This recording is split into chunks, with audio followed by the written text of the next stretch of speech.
In this video, I'd like to do a few things for you. One is to show you the proper left hand position. The other is to give you the proper fingering. Another is to give you an exercise to practice that fingering in proper position. And lastly, I'd like to show you what not to do. And we'll do that as we go along. We'll show you what to do and what not to do. So the first thing is the hand position. It should be natural like this. When you hold your hand up with your elbow down, your hand up, it has this natural curvature. The thumb naturally sort of sticks up like that, close to the first finger.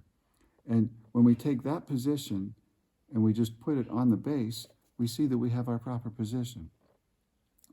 Now, what not to do would be, we certainly don't want our thumb coming up over the base like this. And when we do that, unfortunately, that will make it difficult for us to reach the E string with the first finger. Hard to stretch, reach up there, and it restricts the movement, the stretch of our pinky to get to the higher frets. So, for example, like this, I have no problem doing that with the proper position. But if I have my thumb up here, it's very hard for me to stretch that pinky high enough. Another thing is that we don't want to do is to put our thumb sideways towards the back like this. It has the effect of curving our fingers too much, and though we can get the first finger up to the E string a little better like that, it still restricts the pinky. We can't get that pinky barely over one fret. It's hard to stretch 2 frets like that. Same problem as before. Whereas like this, no problem at all. Now, another thing I'd like to show you is that the position of the fingers on the fingerboard. Make sure that you're close to the fret, as close as possible. Not on top of it, that'll deaden the sound. As close to it as possible. Not in the middle. If you start to slide back, you'll hear that rattle. Now and then we're going to get a little rattle in bass playing. So it's not the end of the world to get a little rattle, but we don't want a lot of it, that's for sure. And we certainly don't want our finger back here. Then we end up actually playing, a lot of times, the wrong note. So now, next let me give you this exercise to go through the all 4 strings with our fingering, and the fingering being 1, 2, 4. These 2 fingers work together for the pinky. Actually, the pinky is the one that is in the proper position with the 3rd finger supporting it. So we go like this. Open, 1, 2, 4.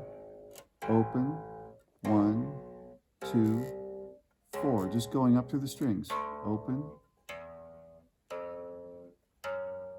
open, 1, 2, 4. Then we come back down, we repeat the top note. 4, 2, 1, open, 4, 2, 1, open, 4, 2, 1, open, 4, 2, 1, open. Now, a few things to watch out for, not to do. We don't want our fingers to rise up high above the fingerboard. One, it looks dumb. It makes us look like total amateurs, like we really don't know what we're doing.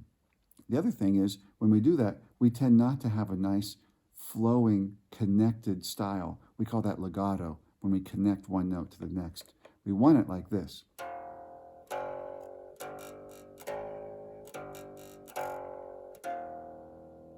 Now, when we raise those fingers up,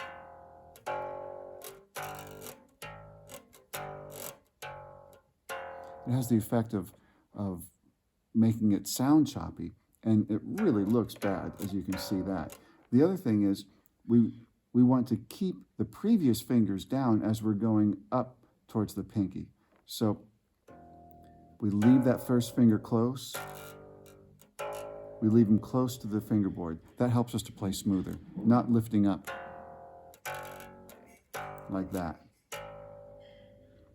All right, let's go ahead and go through this exercise one more time and listen for smoothness from one note to the next, and be watching For good technique, no thumb up like this.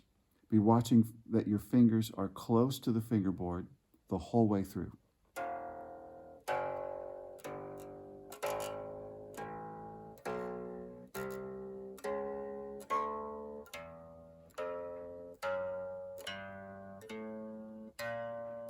Repeat.